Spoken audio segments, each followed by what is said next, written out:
Okay, YouTubers, this is the Angryprepper. Today's episode is going to be on bugging out with kids. Now, that seems to be an age-old discussion about what to do with kids when you have to bug out in an emergency. Now, the thing is, kids range from newborn to teenager, right? So, in between, there's a lot of issues. And when I mean issues, I'm talking about the different attitudes you have with kids. Now, for those of us that have kids, you know exactly what I'm talking about, right? They're cute and cuddly when they're little newborns, and then you want to kick them in the teeth when they're teenagers, right? So, there goes that range, right? So, during a disaster, I know that anywhere between, I'm going to say, grade schoolers to teens, they want to help during the disaster, right? Especially if they know what's going on, and you want to make them useful. But we're going to go into the different age ranges and the problems you might run into, okay? So newborn, 0 to 1 month, okay? So 0 to 1 month, a disaster happens, you have a newborn, what are you going to do? Well, if you have to leave, make sure you have enough Pampers and enough formula to do so. Now, a newborn, if you have to leave, I would advise against leaving and bug in for as long as I possibly could with a newborn. But if it gets ugly and you have to go, well then make sure again you have enough formula, enough Pampers, medications, and hopefully the mother is breastfeeding, because that can cut down on the amount of formula you have to use during your bug out. Infants, 1 to 12 months. Again, pretty much along the same lines as a newborn, except for they're a little more, I guess, cognitive, if you will. So, not that they're going to notice anything that's going on or know any different, but now the appetite's a little more, right? So now they're eating a little more. They're probably about the same as a newborn with the crankiness. Depends on the kid. Colickiness is an issue. There are a couple of tips I'm going to give at the end of the video, which you could do with colicky kids. Toddlers, from 1 to 3 years old. Again, they're eating more now. The issue with them is you hope they're walking, but even if they're walking, you're still pushing them in a stroller or carrying them on your back. Right now, if you have your bug out bag, you're definitely not carrying them on your back. You have them in a stroller. This bugging out actually that I'm talking about is on foot, right? If you're in a car, it's a lot easier to get to your bug out location. But the bug out I'm talking about is bug out walking with your kids, right? I should have said that in the beginning of the video.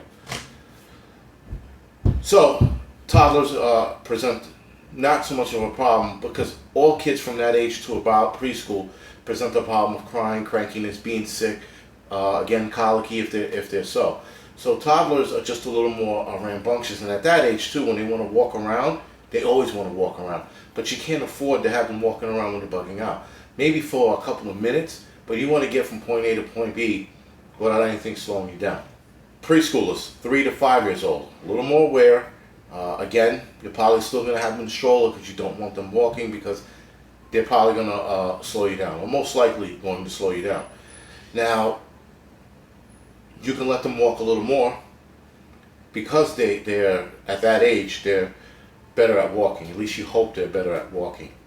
You can even give them something like a little scooter that doesn't make too much noise to help along with the, I guess, transportation or getting from point A to point B. Those are a lifesaver. Now, with toddlers and even infants, you want to pack their toys. You want to make sure they're comfortable. If they start crying, you want to give them a toy that they're familiar with, especially that they're moving from environment to environment and not familiar with anything going on other than the parents and brothers and sisters and toys, right? Grade schoolers, from 5 to 13-year-olds, they're aware. They know what's going on. They're smart.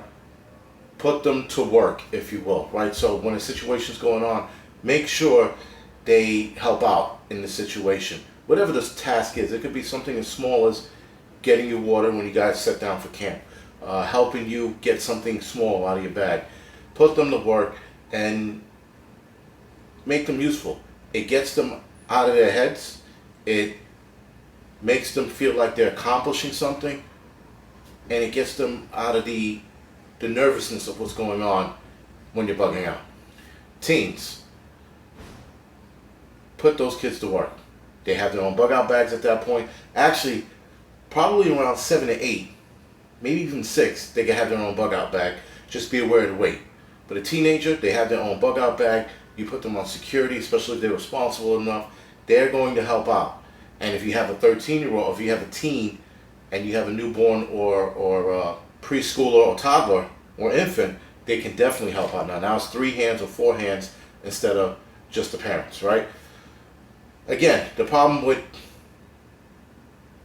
newborns to probably toddlers, preschoolers, the problem with them crying when they get hungry, if they get sick, you don't know how to calm them down because they can't talk to you yet. At least infant and newborn, right? You don't know how to communicate with them, so you have to figure out all the avenues to get them to calm down, which sucks. With that, you have to deal with the crying.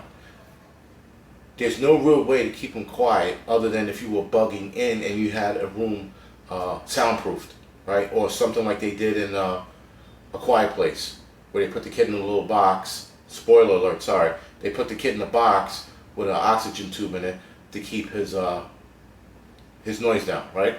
Now, for grade schoolers to teenagers, they're going to have their own gear.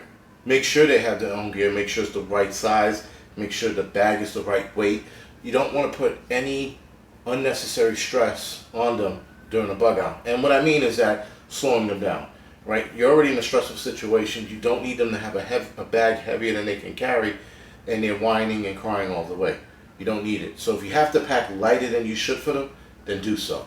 The 20% rule for adults, I don't think applies for kids, and I wouldn't go down that high with kids. I would probably leave it at 10-50% of their body weight. So make sure you have the right size, like I said, bag. Make sure you have the right size clothing and shoes. Kids grow.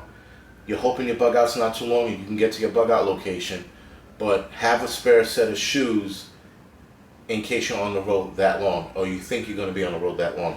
You shouldn't. But in case you do, have a spare set of shoes for them so they can possibly grow into it. All else fails, you cut the front of the shoe off and try to extend it a little bit and make it as comfortable as possible. Entertain a wagon. Now, the problem with wagons is they make a lot of noise. I don't know what these new wagons are like now, but I'm 1,000% sure most of them, if not all of them, make a lot of noise. But nonetheless, it's going to transport you and the kids and the extra gear further, right? Less weight on your back, less weight on your wife's back, less weight on the kid's back, and you can also put the kid in the wagon and or stroller. But a wagon wouldn't be a bad idea if you're rolling with a large family. Autism and special needs are going to present a problem.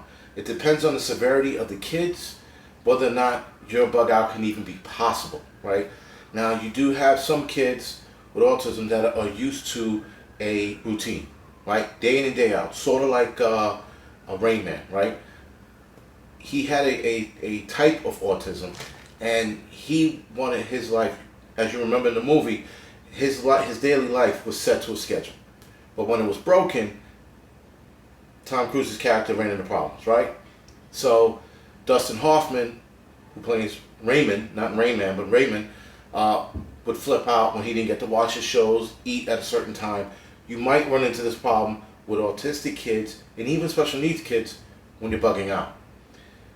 So you're going to have to come up with a way to train them or get them used to the possibility of that happening, which is hard because I know nothing about it.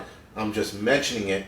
And for those who do know something about it, I would like for you to email me with a solution at the angryprepper@gmail.com with a solution on how to deal with those kinds of kids during a bug out. Now, colicky babies. I mentioned it earlier. I'm mentioning it again. That's gassy kids, right? Kids with a lot of gas. My son, my middle son, Maverick, he was a colicky kid. There are certain solutions you can take to minimize the gassiness in a kid, especially if you're bugging out. A couple of techniques are swaddling. Shift positions means move the baby around a little bit to release the gas. even if you have to prop their behind up higher than their head to allow them to pass gas. White noise, the only issue with that is you might run out of battery. So if you use your iPhone and to hold the white noise on it, the audio of white noise on it, and you give it to the kid, that might soothe them. Pacifiers. Have many pacifiers, because God knows you'll drop them all during your bug out, right? You get from here to the train station, and your kid threw all three out in the street, right? So have as many pacifiers as you're allowed to carry or want to carry. Baby massage and burping the baby, right? So of course burping the baby comes first. That should have actually been first on the list. And then baby massage. There's a technique, I'm going to look for it, but I'm pretty sure I saw it on YouTube. You massage the baby's back a certain way, it calms them down, and it also helps them release gas.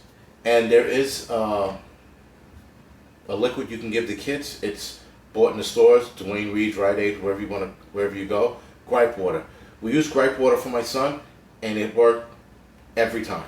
So if you have a colicky kid, Gripe Water it is. Gripe Water helps, plus the other techniques I mentioned. Alright guys, so this is the Angryprepper. Thank you for watching. Please like and subscribe to this channel and my outdoor channel. And you can also follow me on Instagram, Facebook, Tumblr, and Twitter. You can also listen to me on podcasts now.